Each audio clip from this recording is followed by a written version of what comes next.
이재명이 그랬답니다. 이용빈, 홍성국 민주당 의원이 이제 농성장을 격려 방문을 했는데 고기 굽는 꿈을 꾸었다라고 이재명이 그런 얘기 했다고 해요. 말도 좀 느릿느릿해지고요. 그다음에 이제 일어나거나 눕거나 움직일 때 이렇게 옆에서 부축을 하고, 권칠승 민주당 수석 대변인 이재명 대표 체력이 많이 떨어졌다, 이제 이런 얘기도 하고 있습니다.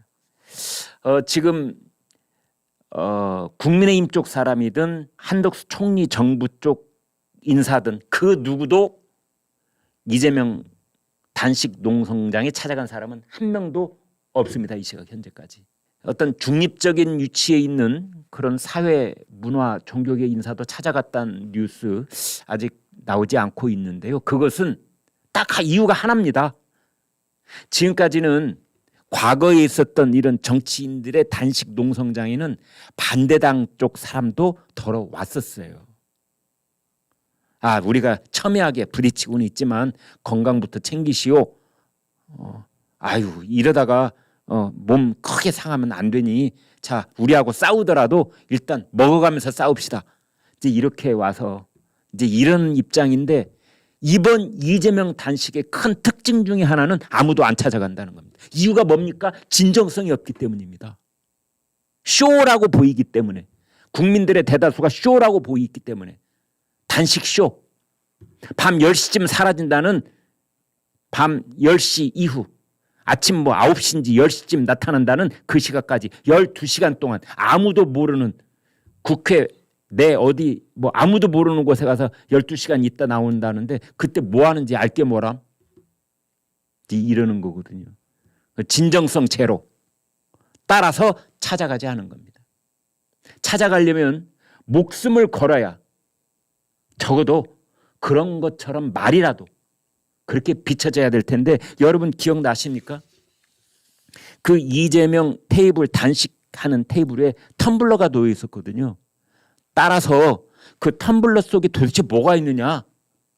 생수는 다 보이는데, 그다음에 갈릭 소금이라든지 무슨 와인 소금이라든지 이런 거 다 보이잖아요. 근데 텀블러만 보이지 않는데 딱 있는 겁니다. 보온병이. 그래서 보온병 안에 도대체 뭐가 있을까? 혹시 영양죽, 사골국물 있는 거 아니야? 이런 얘기도 했거든요. 그런 얘기를 이재명한테 물어보자 이재명이 뭐라고 대답했느냐?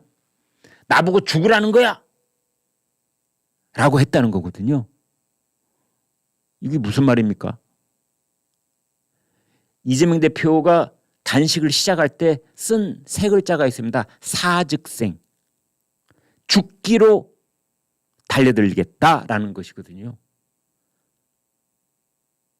그래서 죽음의 문턱까지 밟고 온 다음에 살아나갈 국리가 생겨날 것으로 기대를 해보겠다라는 거거든요. 단식이 장난입니까? 죽기로 결심하는 것이 단식인 겁니다. 정치적 단식이라는 것은 자기의 마지막 남아있는 수단, 자기의 생명, 이걸 거는 게 단식이거든요. 그런데 이 텀블러에 뭐가 들어있는지 궁금하다 그랬더니 그때 대답이 나보고 죽으라는 거냐 그랬다고 그래서 전부 다 어안이 벙벙했었죠. 이게 무슨 뜻이야? 지금 그러고 있습니다. 그래서 이제 그 정부 쪽 사람이든 국민의힘 쪽 사람이든 지금 거기 안 가 있는데, 가령 한덕수 국무총리가 간다? 한덕수 국무총리는 오늘부터 유럽 순방에 나서서 한 일주일 걸린답니다. 부산 엑스포 관련해가지고 또 이제 순방길에 올랐는데 지금 그런 상황입니다. 그래서 아까 말씀드린 것처럼 이재명 대표 측도 답답할 겁니다. 네. 누가 좀 와서 손목도 좀 잡아주고 탈탈 털어오고 일어나라고 좀 등을 떠밀어줘야 되는데, 강제로라도 입을 벌리게 해서 미음이라도 좀 떠먹여줘야 되는데 아무도 안 하고 있습니다. 지금. 안 해줘도 먹고 있다고 생각하기 때문이 아닐까, 그런 짐작이 가능한 겁니다. 유상범 국민의힘 수석 대변인, 명분 없는 단식쇼, 사실상 수사 방해라고 하고 있다. 전주혜 국민의힘 원내대변인, 수사와 재판 지연의 원인이 되고 있는 것 아니냐. 전주의 대변인이 그랬네요.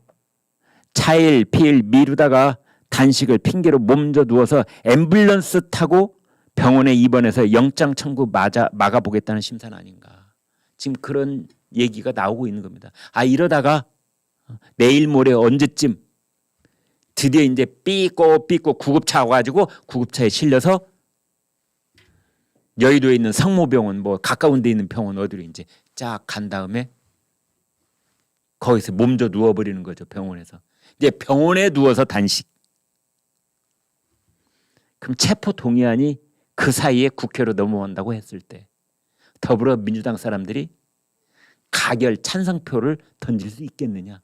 이런 얘기가 나오고 있는 겁니다. 지금요.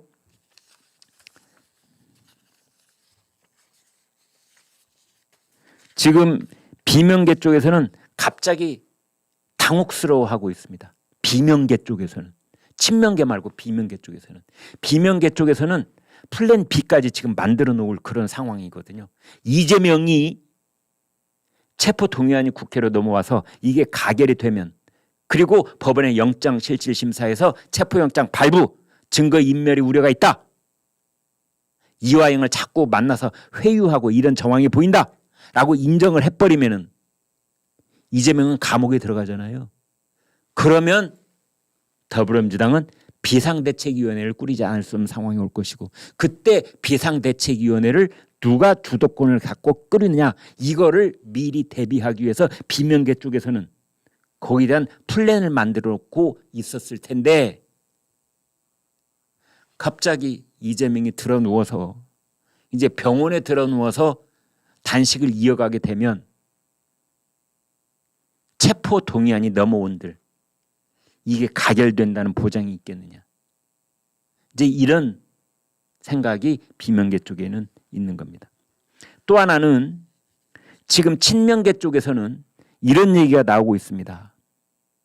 권칠승 수석 대변인이 무슨 얘기를 하고 있느냐.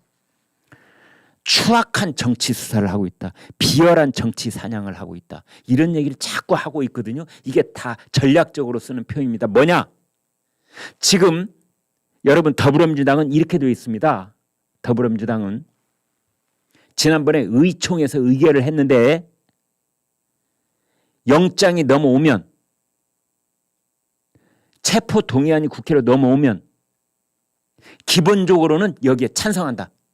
가결시킨다. 단 부당한 영장 청구일 때는 부결시킨다. 이렇게 되어 있습니다.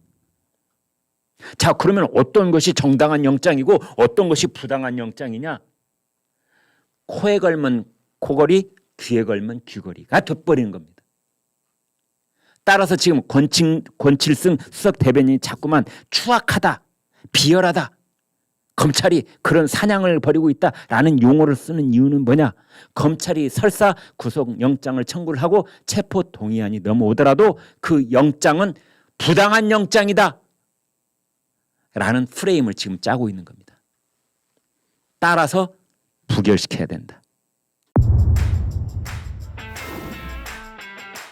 김철중의 이러면 낫는다. 이러면 납니다. 이러면 낫는다. 이러면 낫는다.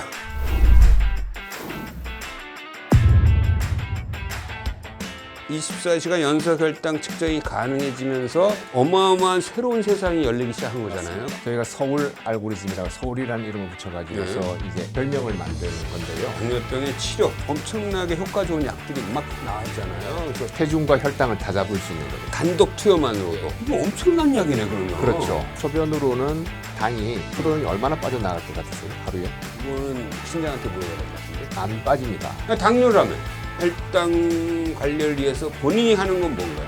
하도 질문을 많이 받았어요. 그렇지. 어떻게 먹어야 되느냐. 그래서 나름대로 이제 3가지 정도 원칙을 가지고 있습니다. 첫 번째는 이 시대의 명의를 만나는 시간, 명의의 전당 김철중입니다.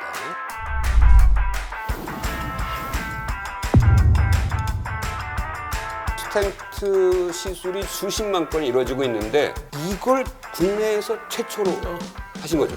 뉴잉글랜드 저널 오브 메디신 애니제임이라는 그 학술지가 우리나라 의사 중에 처음으로 애니제임을 쓴 거 아닙니까? 바뀌는 거예요 그때부터. 한국에서 이루어진 연구 논문이 전 세계 표준을 바꾼 거네요. 그 중심이 됐죠. 그래요? 생각보다 훌륭한 사람인 거. VIP 환자들도 많이 바뀌었어요. 누구 보면 금방 아실 뿐이었죠 그때는. 다른 병원에 입원해 있다가 원래 와서 저쪽 병원에서 난리가 났을 텐데 병원을 한 일주일 정도 못 나왔어요. 못 나왔죠. 심장병 환자들한테 해주고 싶은 말은